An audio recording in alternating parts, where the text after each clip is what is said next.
Hello and welcome to today's episode of the Tomlin Harmonica podcast. So today's episode is really exciting because I'm actually going to be getting a lesson from one of my favorite harmonica players, Filip Jers from Sweden, who is a fantastic, he plays all sorts of different styles, but to me he's a fantastic jazz harmonica player. And he's going to be showing me how to start to make my blues harmonica playing sound a little bit jazzier. And I think that you'll enjoy what he teaches me as well. And just to give you a little taster of the kind of thing we'll be looking at, here's a tune that he wrote for me to study.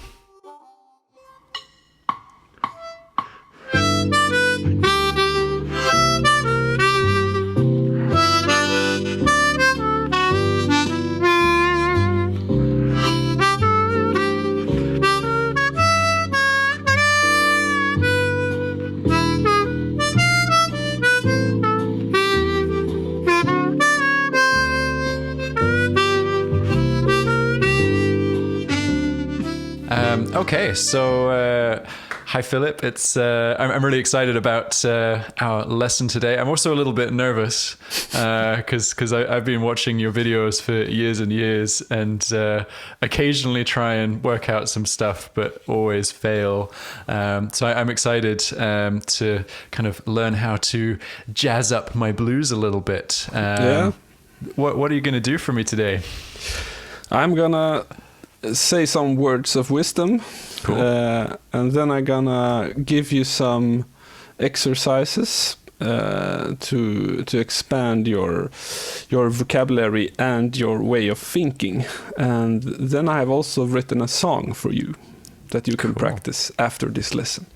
Awesome. That sounds great. So what are these words of wisdom? How do I? Because let me give you full background. I am the ultimate kind of knucklehead blues musician. You know, I'm kind of minor pentatonic and major pentatonic. Occasionally, I'll throw in a chromatic note, but it was an accident that I just thought sounded cool. So that's where I'm coming from. Yeah, and I mean, that's a great start. Play what sounds cool, because then you're playing from inside yourself. That's always good. But I was also a blues musician. I started, when I got really into music, I got into blues. And I played that for a few years, and then I started with jazz just maybe 2 years later. But I played jazz for like 5 years, and I didn't have a clue of what I was doing. I was just playing by ear and feeling. And then I started to study jazz, and then I realized, there are these scales. Okay, this is a rhythmic concept. This is how to play over chords. This is approach notes. All that knowledge came to me later. So you don't have to know all of the jazz theory to play jazz. But it helps. I would say it only helps. And I was trying to make like a list of things for you, and that list had like 27 different... A short list. A short list, yeah. So I tried to narrow that list down to 3 things, and then it came out to 5 things that you should do. Yeah. And the first thing that you should do, which I call 1A, is that you should really listen to jazz blues. Listen to jazz blues that you like. Really dig into it. And if you don't, I mean, jazz blues is a big subject in jazz. Some people play 300 BPM and you don't hear the changes at all. And some people play slow, nice and comfort kind of swing style. So jazz blues is a big subject. So find a favorite artist and find some favorite songs from that jazz artist. And listen to that solo and that feel that you like, and kind of close the door and sing along to it. And you don't have to like sing in pitch or in perfect time or something. Just I mean, let that out of you. Get that kind of 8-note timing in yourself, in your brain, so it pops out when you open your mouth. Cool. Because do you have any suggestions of people in the kind of jazz blues language that I should listen to? Yeah, I mean, I'm also a guitar player. I would say Joe Pass is amazing. Oh, cool. For that. Yeah, sometimes he plays pretty fast, so you have to find stuff which is a bit more slower. And also Wes Montgomery, another guitar player. And then for horn players, I mean, Jackie McLean plays great stuff. Dexter Gordon, Cannonball Adderley. And then for piano, maybe Oscar Peterson is really bluesy. I mean, you can often, yeah. I mean, just listen around Cool. for lots of jazz and see what go you dig. into those people. But the thing is to really listen to it, sing along, and kind of internalize it. It can sound a bit abstract, but it's really a really good starting point. And what you gonna internalize is the rhythm, the notes, the chords, the feel, the timing. I mean, to really get it into you, because it's pretty different from a 12-bar kind of blues jam to play more jazzy blues. There are different parameters. That was 1A. That's Cool. a long one. Yeah. And then 1B is you gotta kind of, I would just take this paper a bit closer, is the rhythmic awareness of playing jazz. Because jazz is more kind of melodic and more built on lines, kind of 8-note lines, while the blues is more kind of riffs. It's more wailing. It's more kind of call and response. It's more like calling somebody, like bursting out your feelings. I don't know if you agree, but I do agree. I think I like both approaches, and the players that I really like use both approaches, even just in a blues context. I think there are players who manage to be more melodic. Yeah, of course. I mean, I'm not taking everyone in one basket, but general. Sure. And then for the next thing, thing number 2 is really work on the harmonic development of the 12-bar blues. And by that I mean putting more chords in different places inside the 12-bar blues frame. And I have to show you like a list or a diagram of that. I will just move through the list. Then the next thing is to learn the arpeggios of all of these chords. An arpeggio is the chord tones inside a specific chord. That's kind of the grammar of the chord. But so in a normal 12-bar blues, you have 3 chords. But in a jazz blues, you have around 5 or 6 chords. And then you're going to learn every note of those chords. So you got to learn some more notes in a certain sequence. That's twice as many chords as I know. Yeah, exactly. Yeah, but that's now I'm really trying to do this. And then another thing that people often ask me and often think about is what scales should I use when playing if I want to sound jazzy, and especially on jazz blues. And to be honest, I don't think learning tons of scales is the best way to learn how to sound jazzy. I think learning arpeggios from different chord types is better. Because if you learn a scale often has 7 notes, and if you really want to make that scale sound, you got to play 7 notes in every bar. That's a lot of notes. People will get tired of you.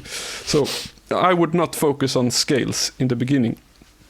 But if you want to focus on scales, the ones you should play through is the Mixolydian Scale. I could play it now, maybe. Mixolydian, G Mixolydian, starts on hole 2.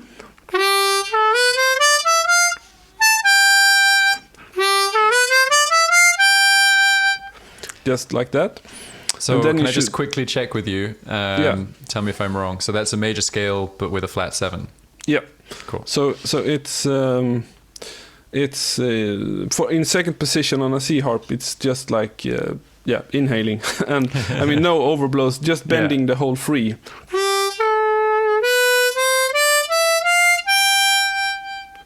Nice. And that scale you use in the blues as well. And then you should play that one in G, C, and D. Meaning you have to play it in C, so then you play it from the first hole.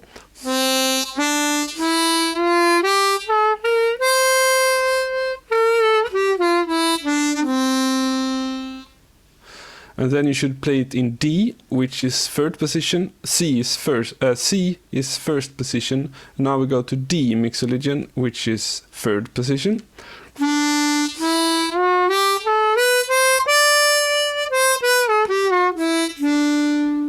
So this scale has the same sound in every key. I just move it between those three. And then, whoops, I wrote 4 more scales. It will take some time if I should play them through, but you should also work on the Dorian Scale, which is a minor scale. I can play it once, sounds like this. I will play it in D Dorian, because that's third position. That's kind of easy.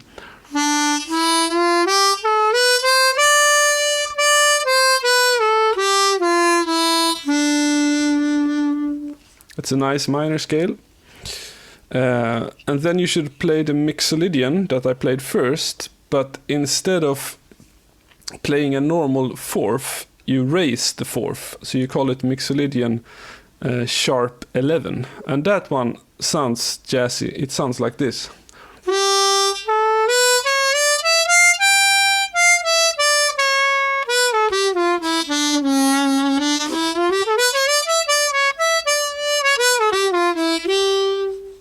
Because it doesn't land so many times. It's kind of whirling around. And then it's the Melodic Minor, which is the same as this scale that I just played, but starting on another note. And the Melodic Minor is like the Dorian Scale, but with a raised 7th. So it sounds like this in third position.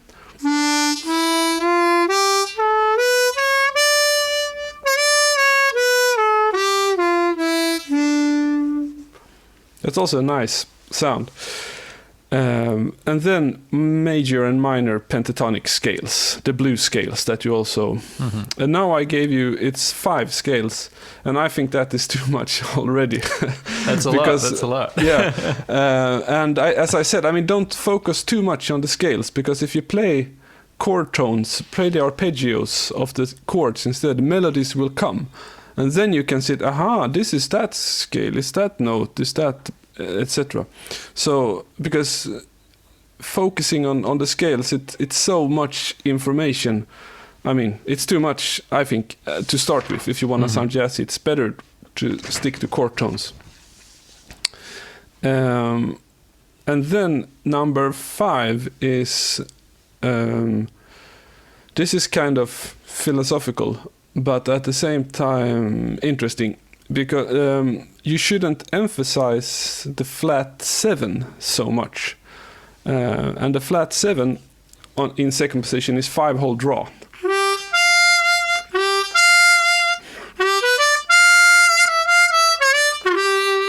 That's a classic blues lick. If you want to make that to a jazz lick, you should play the 6 instead.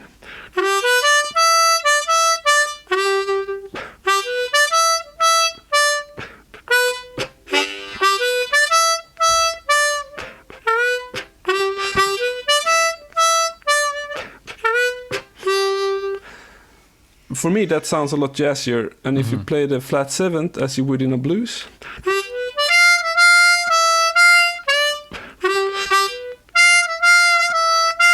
because that flat 7 is so strong, it's a color note, and it's so strong, kind of really wailing out something, which is good, and that's why we play the blues. But the 6 is kind of more neutral and more melodic, which means that you shouldn't emphasize the flat 7th until you really want to show of where to go, kind of. That's kind of a tip. And Can I just quickly ask you about that? Would you even think about that over the one chord? If we're playing over a dominant chord, would you still avoid playing that flat 7? You say on the one Yeah. Yeah, on the one chord. Yeah, like a G blues and Yeah. G7. Yeah, then I would play more whole 5 blow, kind of more still ease. the whole thing. Okay. Yeah, than F, because that flat 7 is really in the blues. It's like it's a part of the sound, of course. It's the sound of a minor pentatonic, but if you save that note, it will sound more. It will sound different.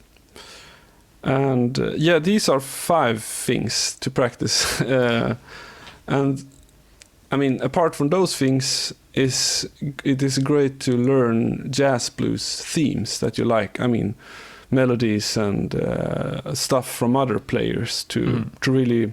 It's always good to learn songs, because then you practice technique, you practice scales, you practice rhythm, you practice arpeggio. Learning a song always include so many things. Mm-hmm. So can I just ask a question which is going to sound very ill-informed, but I want to kind of dial in what this idea of jazz blues is. So a song that I've played for years and years is Watermelon Man. Would that be a jazz blues to you? I mean, it follows that kind of blues progression, or is it more blues? I would say it's more like a bluesy jazz song. Okay. Yeah, actually. Okay, that might be a topic for another philosophical discussion. Yeah. But there are, I mean, some Charlie Parker things like "Now Is the Time" is a good one. It's like this. 1, 2, 3.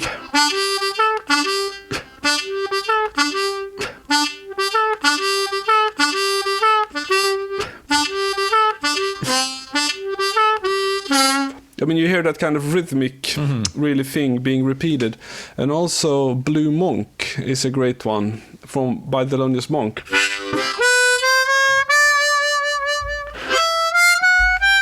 But there you need to overblow if you played it in that octave, but you can do like this.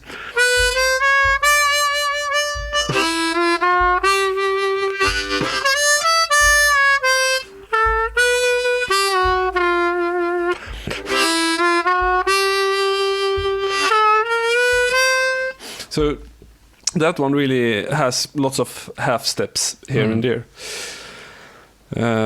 But it's also, I mean, since we meet now almost in real life, we're meeting online, but we could also do, like, if I do like this, if you play one of your favorite blues riff and then see if I can make that jazzy with those ingredients.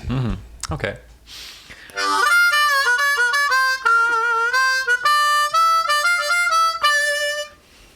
Yeah, one more time. And can you do a count in as well? 2, 3, 1, 2, 1, 2. And then I'm going to play something completely different. No worries. 1, 2, 3, 4.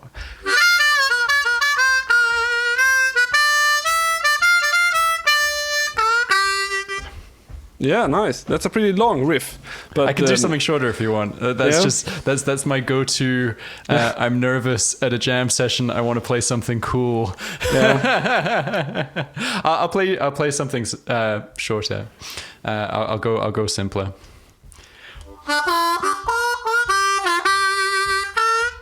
Yeah, that's a great one. Like that, or? Yeah. That's it. Yeah. Then I would. Now we're talking about the flat 7. Yeah. That's the one. There are 2 whole steps. I would do it like this. Playing the 2 blow, and then you were playing. Yeah. So 3 whole draw a half tone. I would change that to 3 draw. Okay. So to play it major, and then I would play. Let's see now.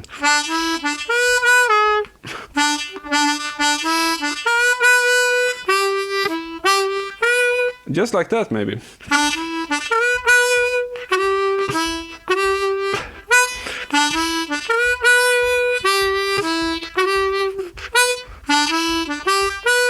You understand? So Yeah. try it.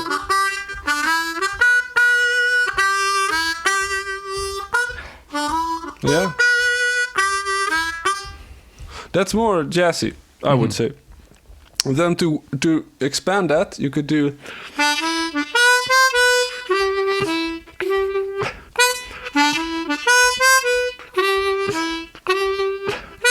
So there I'm blowing the whole 4 on the first. I can play it slow.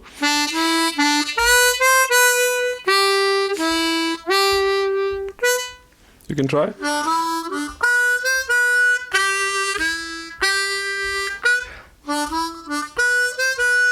Yeah. Now, there it's more kind of it has another color, that phrase now. And it's also, I like that it's not relying on the easy blues things, the things that make harmonica sound natural, dark and bluesy. Yeah. It's cool. I like that. I guess and the thing. Sorry. Yeah, please say. I was just going to say that the thing that I now need to think about more is maybe the tonal quality of those notes. Because the 3 draw and the 4 blow, they're not a big bend. They're not kind of macho sounding. So how do I make them sound more interesting? Yeah, and also that was another. I had a little list of kind of expression as well, because in blues and jazz the expression is very different, and just in terms of dynamics, I mean, blues is often more loud. That you play more aggressive on your instrument, kind of. But I mean that I love that as well. But jazz is kind of another touch, and then also the tone. A jazz tone is maybe more polished than a blues tone, you could say. But then you can also play jazz lines with a bluesy tone. It depends on what kind of expression you want, and then often. Like vibrato is also a big subject, but jazz often has less vibrato and not so intense. But it has vibrato, but it's not that kind of boo boo kind of bluesy that it's always there kind of. I mean that's just some kind of expression things to think about. To play this phrase again.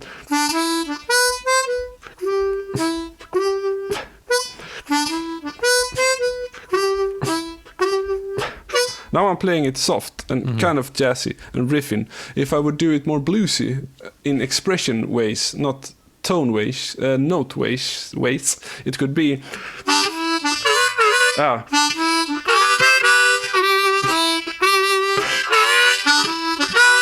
I mean that's more a bluesy way of playing it.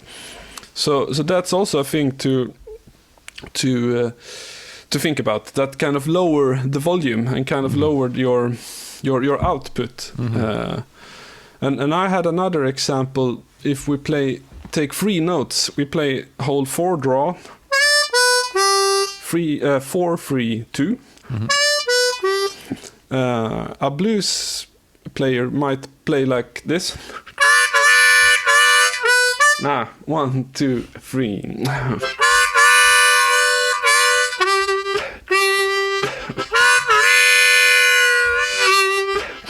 To use those notes.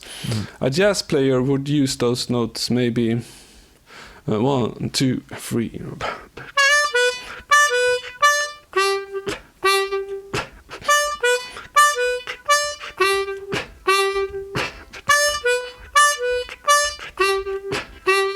You hear it's the same notes. I'm just changing the rhythm.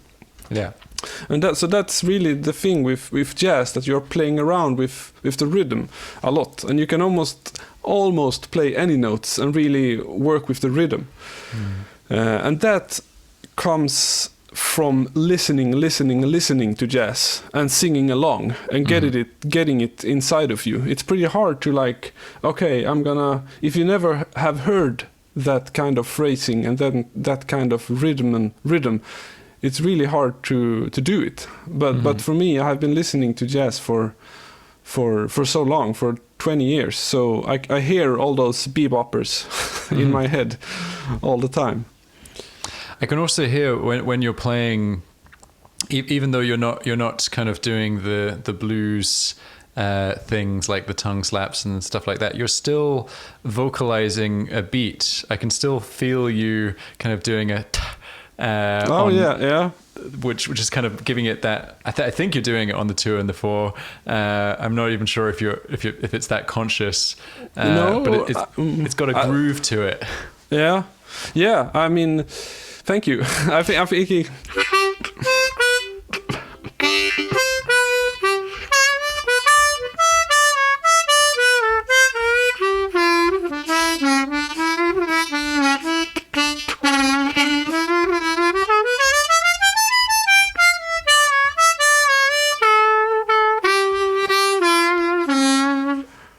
That's kind of just it's playing around, and there was also no overblows, but still it sounded pretty jazzy. But I focused also on that groovy thing that you were talking about.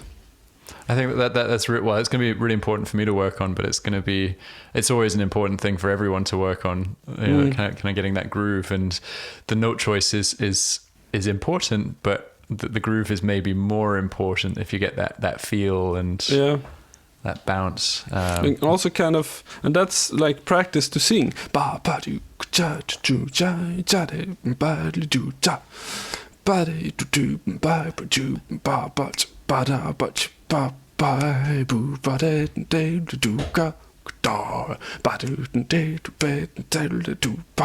Just singing jazzy things, and that's the easiest way. I mean, is to take records, but it's easier and fine with big bands, because when they have those big chords going it's really hard not to sing along. So, I mean, that's a great thing for a practice session. Start with singing just the rhythm to big band things for 15 minutes a day, and then your jazz brain will grow every day a little bit. Nice. Yeah, I can hear that there's a lot of kind of almost regimented accenting of notes on certain beats. You're really doing that, but da da da da da da da. Whereas that's something that maybe doesn't get thought about so much in blues. It's a little bit more raw and emotional. I really like that. That's something that I'm going to work on quite a lot after today, because I feel, to me, that's the big thing that changes the feel between the blues and jazz. I mean, there is an I can speak 2 hours about rhythmic theory, but I could try to summarize it quick. Is that in jazz you play the strong? This is called strong and weak beats. And the beats that are on, like 1, 2, 3, 4, 1, 2, that's strong beats. 1, 2, 3, 4, and then the ands, like 1 and 2 and 3 and 4 and 1 and 2. The ands you call weak beats, and I mean they are not weak, but you have to call them something. But in jazz you kind of often you kind of nail the chord tones on the strong beats, and then you put like the color notes and the chromatic notes on the weak beats, and that's what really makes it kind of like if I play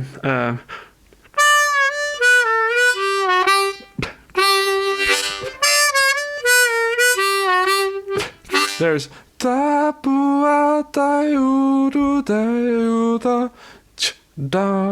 They're all the half tones are on the ands, 1 and 2 and then I put the chord tones on the strong beats, and this kind of came to me pretty not so long time ago, that that's the way you should do it.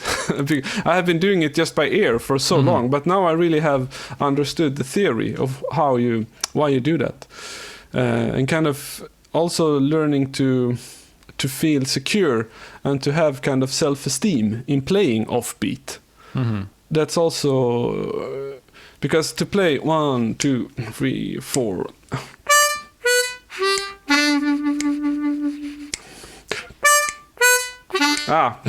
2, 3, 4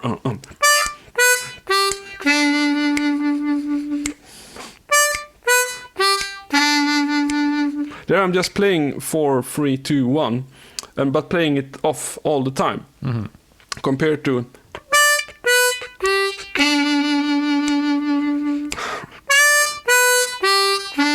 but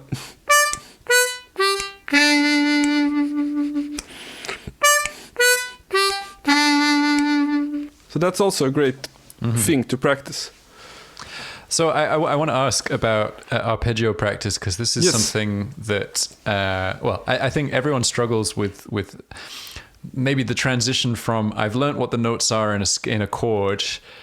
How do I then start using that musically? So how do I practice my arpeggio musically? The best way is to play them all over the harmonica, which means that if you play a G arpeggio, G7, whoops, and then you could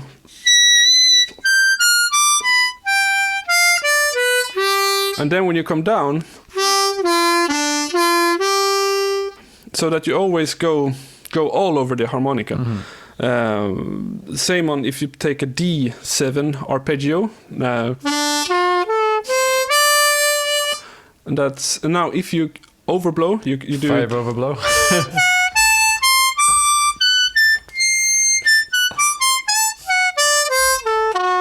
And don't forget, one blow is your 7. Yeah. And because then if you really know them all over the harmonica, things really open up. And then the next thing that is like crucial for learning how to do this is to play the arpeggios and move the closest way to the next chord. Okay. Because if I play G7 to C, back to G, if I do that now, 1, 2, starting on hole 2, draw 1, 2, 3, 4.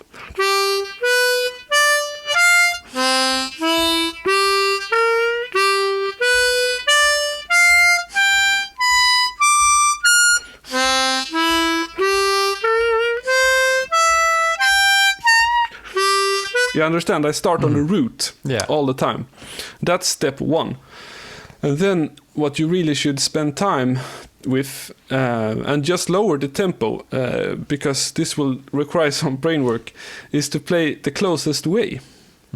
So if I play the same thing, 1, 2, 3.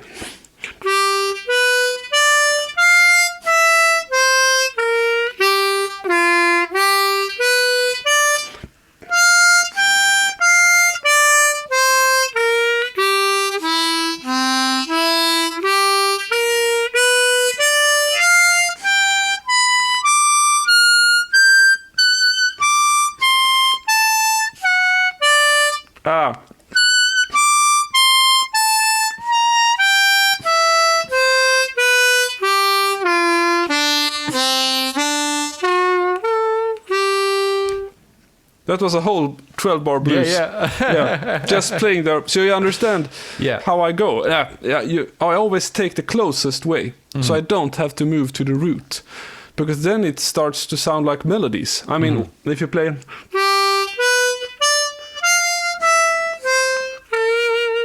that sounds nice. Maybe I can work with that.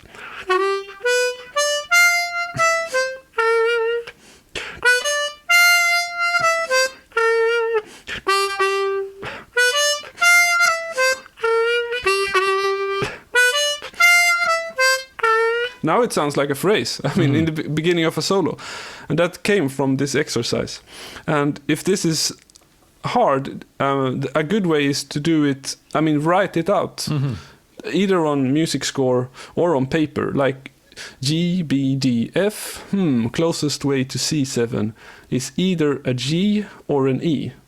I take an E. So E, closest way down. You understand? And this is kind of the trick to make those arpeggios not sound like exercise.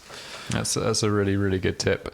I followed you and then I lost you, and I could feel the chord changes, but I didn't know where we were anymore on the harmonica. The first change, I knew what was coming, and then it just went. And now I also played over the whole register. I mean, you can limit yourself to do this just in the first 4 holes, for example. Then it could sound like this: 1, 2, 3, 4.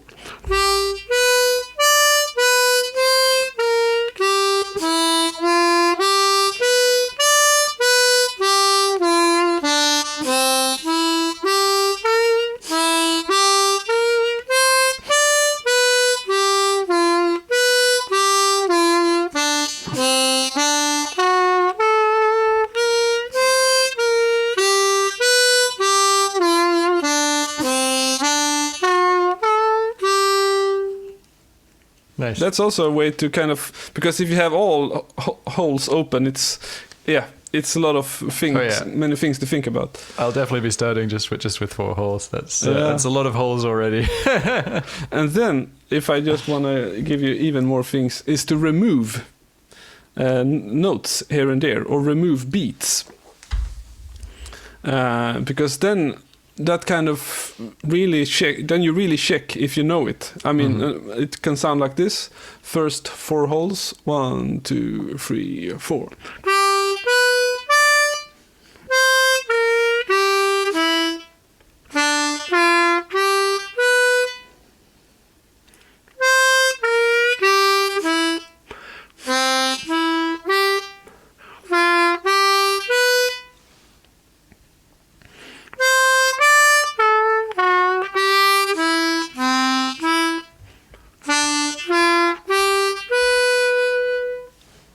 Then it kind of sounds like a melody in slow motion, almost. Yeah.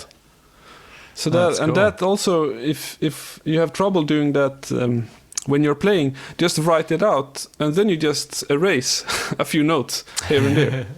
Nice. That's cool. I like that as an idea, and also I really like that as an idea to maybe get out of the habit of always hitting the root notes. Yeah, I think that's a very strong habit, which is a good habit, because it's it shows that you know what's happening structurally, but it's then something that is quite hard to break away from. So yeah, that's a cool exercise. And I have actually written out a little exercise here for if you want to kind of, for blues, if you want to expand your jazz blues. Okay. What chord types to learn. The only thing is I did not have time to write tablature for it. But that maybe you can do that. Okay. If I do like this. And now I will do screen share. This one. Now you should see this window. Oh, you're going to really test my reading skills. Exactly. Now is the time. No, but this is this is just from Sibelius, the software. But here I wrote out the most common chords, how to make it sound like a jazz blues. So this is like the ingredients of how to sound more jazzy.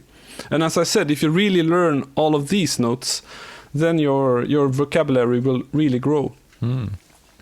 I mean, I played through this. I did now with the G7. If I do it on the G6, which has that other sound,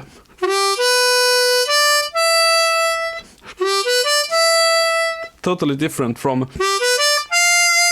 which has a much more strong and longing sound. A 6 sound is more relaxed, kind of. So to play this, you just play.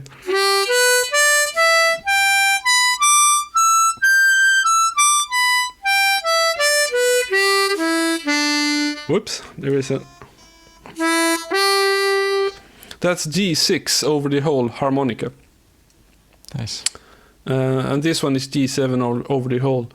And then here is C7 all over. Now this includes some overblowing and some 10-hole air pinking your ears.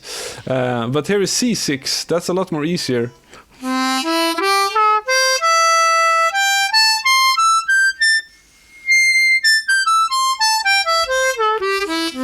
Over the whole harmonica. And then D7 over the whole. I forgot the low C, but yeah.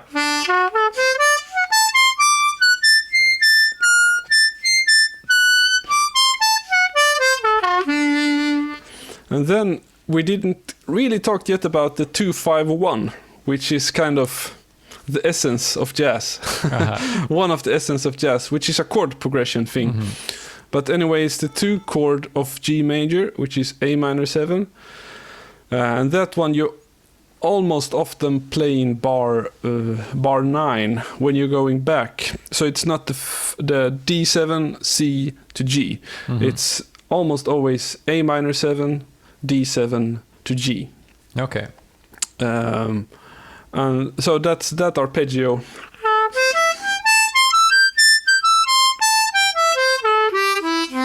Over the whole harmonica. And then I added some nice extras here if you have lots of time. Is E7 arpeggio all over the diatonic.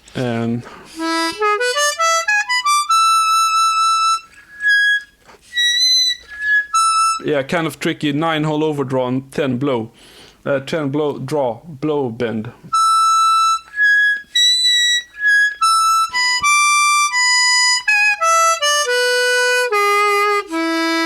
And then C sharp diminished is also really used in a jazz blues. Sounds like this.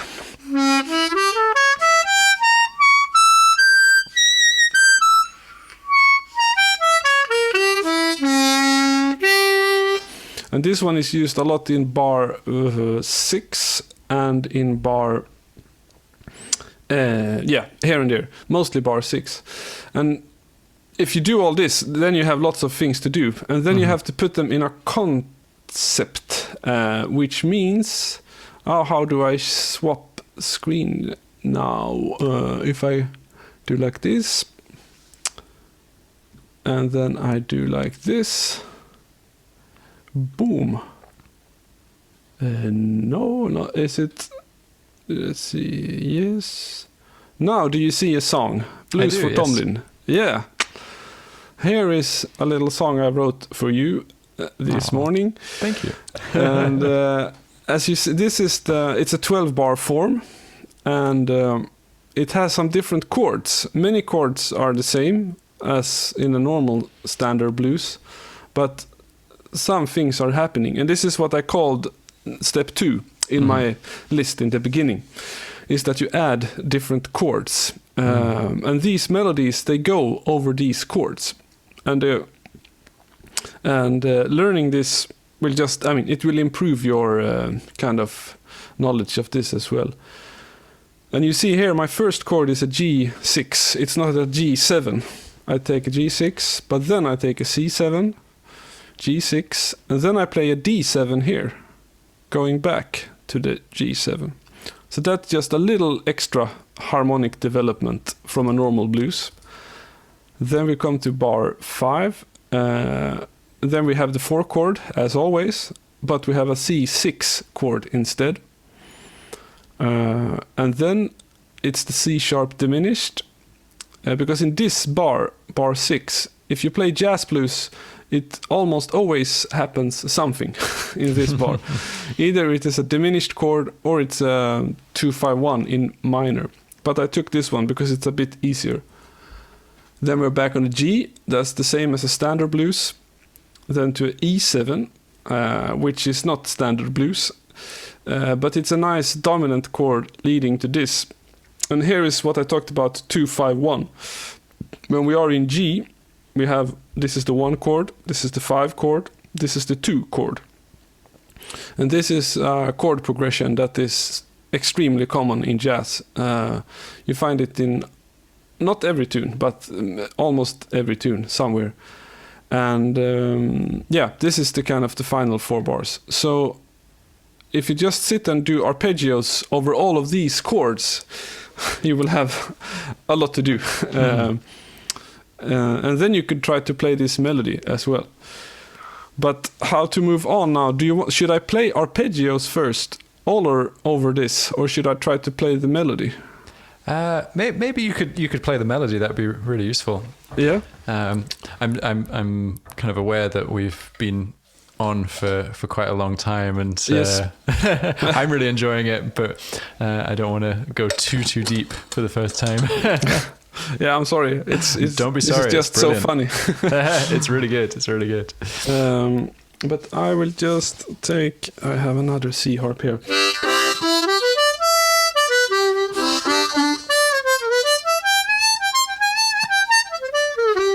Yes, this one is.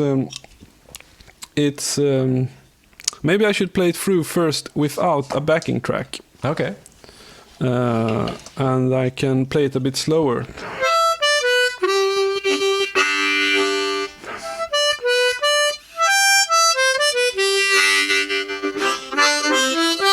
All right, slow version. 1, 2, 1, 2, 3, 4.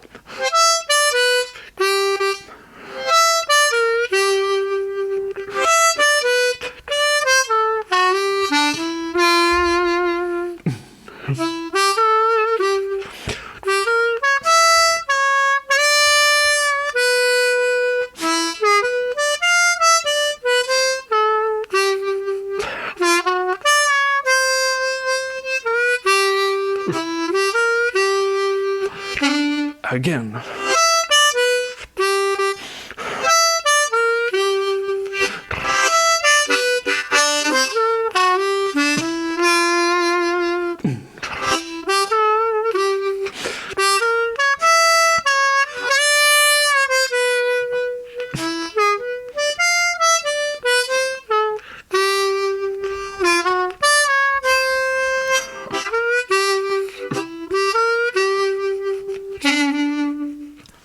Yeah.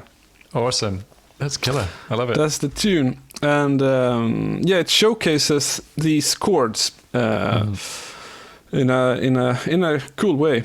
Yeah. And it's no overblows and no overdraws. But it's bent notes, but it's the normal bent notes. This one is kind of not you free whole 1.5 step. But otherwise, this is notes that you play. I could do it with a backing track once or Yeah, twice. that'd be great. I will just start this.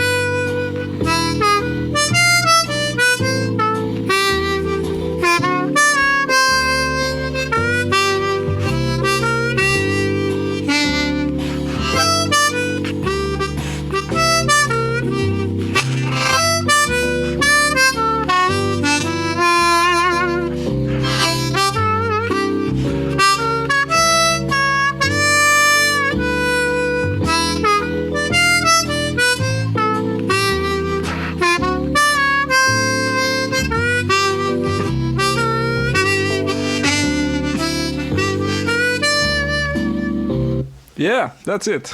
Nice. I love it. It's so good. I'm going to enjoy learning that.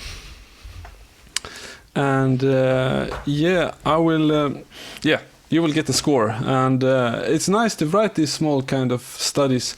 And I have done that myself, kind of written small etudes and studies. It's really good because sometimes it's lots of things to do in the brain when you're like, okay, now I have to do this and that, and I should not play on the beat. And it's good to write out music and then look at it. Okay, here it is. Now we go. Yeah. Kind of another process happening if you do that. Definitely. I think writing engages parts of your brain that just trying to do things by ear. Doing things by ear is brilliant, but writing engages something else in there that internalizes a lot of these ideas. So I think that's a great thing to think about. Awesome. Very cool. Well, I think this is probably quite a good point for us to wrap up. Yeah. I could listen to you talk about this stuff for hours and hours and hours. Yeah. So I might need to hit you up for a follow-up at some point. But one thing I want to draw people's attention to, well done for making it to the end of your first jazz blues harmonica lesson. I highly recommend that you check out Filip's Patreon page. Do you want to tell us a little bit about what kind of stuff you're teaching over there? Yeah, I have a Patreon page, which is patreon.com/Filip Jers Harmonica. And I teach, things that makes you a better harmonica player and improviser. And it's mainly focused on jazz things and a bit of folk music, and also many improvisational tools, and also kind of technical things on the harmonica. And it's really a passion project for me. And I don't have like a set course plan of 40 lessons. This is how you do it. But I have some plans of many lessons in a row, but also kind of some subjects here and there.